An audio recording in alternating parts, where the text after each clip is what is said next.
문정실록 5권 문정특위년 12월 6일 병자 5번째 기사 1450년 명경태 1년 병조에서 보충군의 거관은 1000일 이상인 자만을 거관하도록 청하다. 보충군을 일찍이 출사한 지 10년 이상인 자를 거관하도록 허락하였는데 만약 구실이 10년인 것에 준한다면 3600일입니다. 보충군은 윤차로 번상하기 때문에 1년에 4일 이 많아야 70여일에 지나지 않으니 만약 그렇다면 만 60년이 차야 이에 거관할 수 있으니 실로 미편합니다.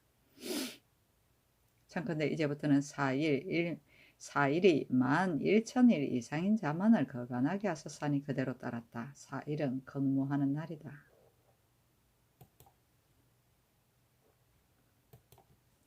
문정실록 5권 문정특위년 12월 7일 정축 첫번째 기사 공조의 공장들이 채아직을 줄 것을 청하나 윤허하지 않다. 정사를 보았다. 공조의 공장들이 일찍이 상언하여 채아직을 줄 것을 청하니 명하여 의정부에 의논하게 하였는데 여러 사람들이 말하기를 상언에 따르는 것이 가합니다 하니 임금이 말하기를 공조의 공장에서 직을 제수하는 것은 듣지 못하였다. 일찍이 채아를 설치한 것도 또한 줄이려고 하는데 하물며 새로 설치하겠느냐 하고 드디어 윤허하지 않았다. 채아직은 현직을 떠난 문무관을 대우하여 녹봉을 주게 하여 각사에 두었던 정원외의 허직이다. 문정실록 5권 문정특위년 12월 7일 정축 두번째 기사 병조의 정랑, 좌랑 1인을 각각 더 설치할 것을 청하였으나 윤허하지 않다. 근년 이래로 제색 군사가 매년 세 차례씩 번상하고 또 군무가 옛날에 비하여 번잡합니다. 청컨대 정랑, 좌랑을 각각 1인씩 더 설치하소서 했는데 이때 이르러 의정부에서 아뢰기를 태종께서 선위하신 이후에 병조의 사무가 지극히 번잡하였고 또 양전에서 번을 나누어 입직하였지만 일찍이 더 설치하였다는 것을 듣지 못하였습니다. 이제 비록 일이 번잡하다 하더라도 어찌 그때와 같겠습니까? 만약 정랑 좌량을 더 설치한다면 다른 사회도 이를 본받아 벌떼처럼 일어날 것이니 더하는 것은 불가합니다 하니 그대로 따랐다. 문정실록 5권 문정특위년 12월 7일 정축 세번째 기사 이조에서 뇌물을 받은 신희와 문맹검을 서반에 고쳐 임명할 것을 아뢰다. 서운판관 신희와 주부 문맹검이 함께 장죄에 연좌되었는데 이제 취재하여 예의에 따라서 서용하였으나 동반의 직임에는 맞지 않습니다. 청컨대 고쳐 바로잡아 서반에 임명하되 직에 준하여 서용하도록 하소서 하였다. 장죄는 관리가 뇌물을 받은 죄이다.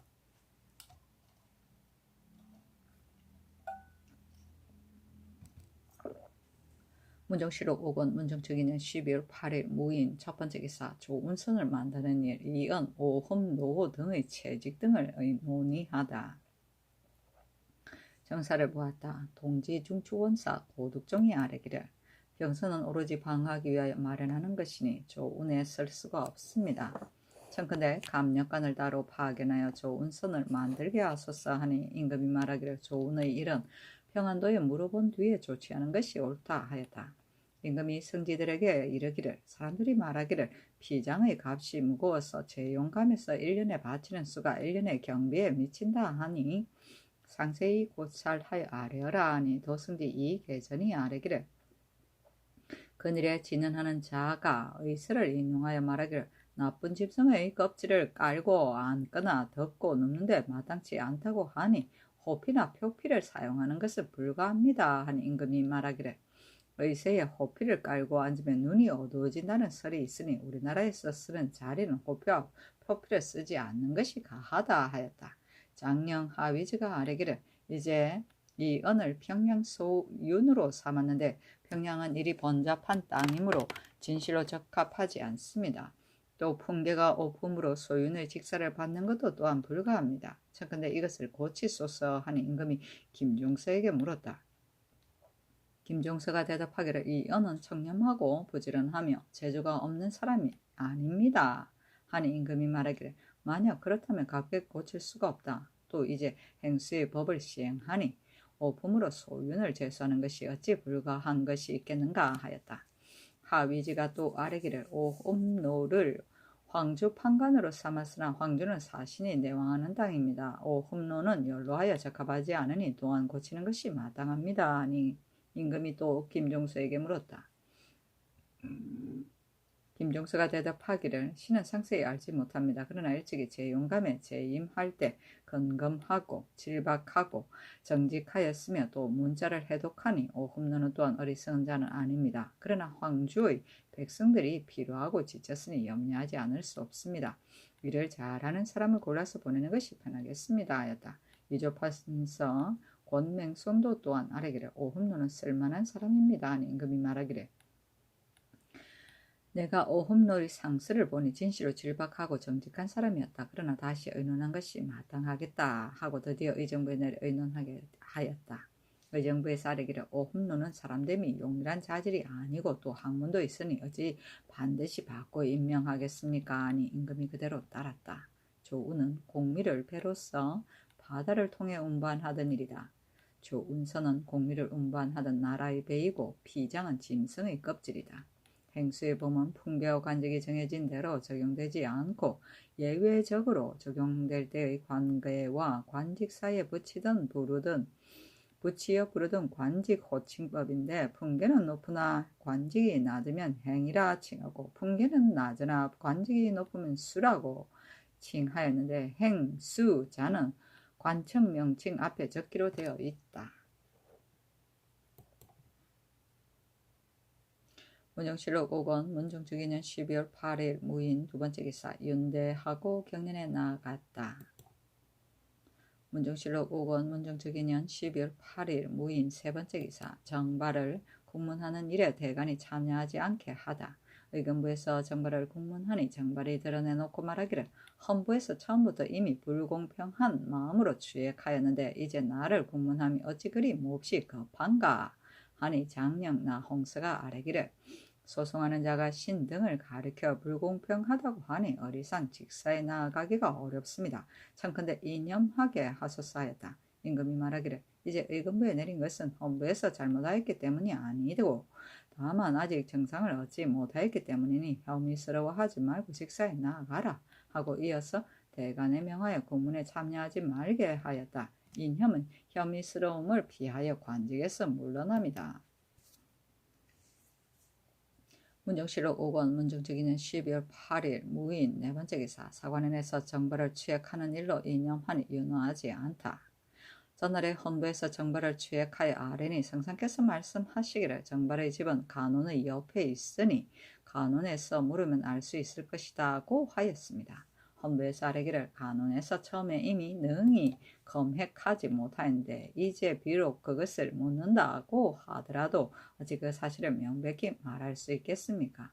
그 마지막에 가서는 간원도 아울러 탄핵할 것입니다고 하였습니다. 이를 듣고 마음이 시로 부끄러우니 청컨대 인념하게 하소서 하였으나 윤호하지 않았다.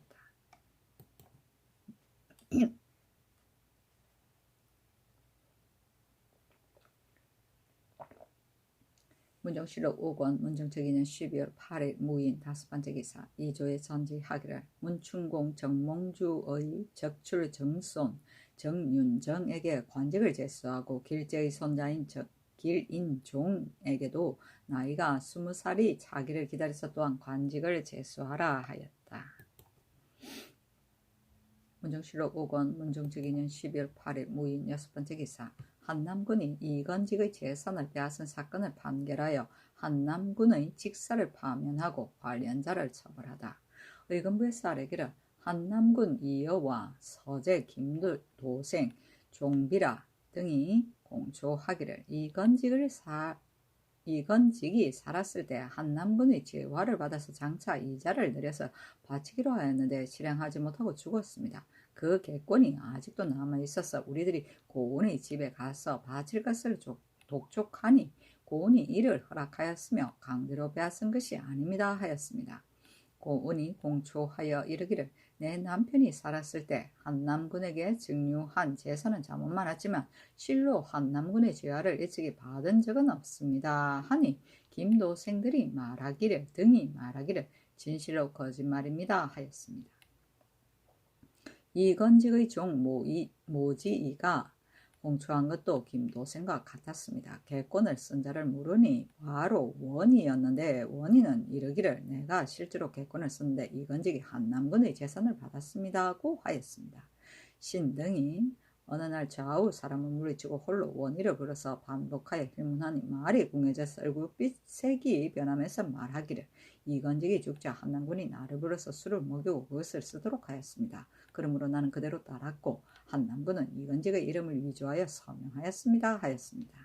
또 김도생 비라에게 질문하니 모두 실정을 숨기지 못하였습니다 하였다. 임금이 정의한을 인견하고 말하기를 내 생각으로 원희가 장령을 두려워하여 거짓으로 자복하였거나 혹은 의금부에서 위조하여 서명하였다는 뜻을 넌저히 보이면서 억지로 취조하도록 한 것이라 여겨진다.